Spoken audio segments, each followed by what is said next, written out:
just heading up the river, straight ahead in the big oyster lease.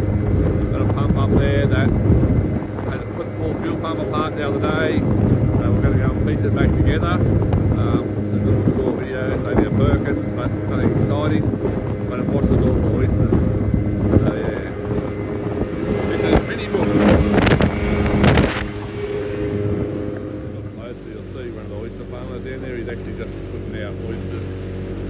Probably not the best day out of his working, but there's the pump set again. Got a motor over there. Don't want to create too much wash for him. End up in the piss.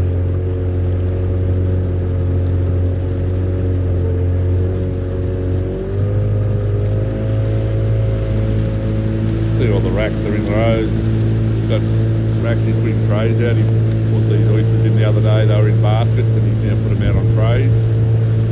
And yeah, look, you can actually see on the side of the pump there the white wash. He's actually washing the oysters as well with the pump in the boat, and sort of helps turn them over as well to keep the spat off, the barney off them and the mud and everything. But yeah, that's Adam, top load.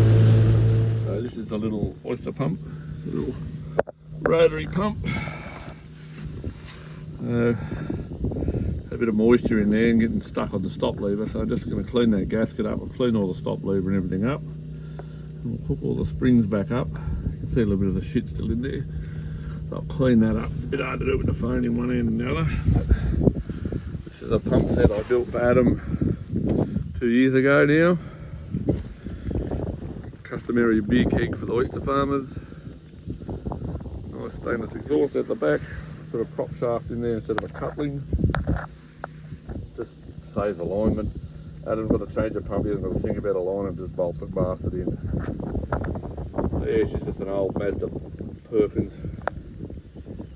Does the job. I didn't get to video the pump running as the rain kicked in and it was pretty messy. I will get a video later though.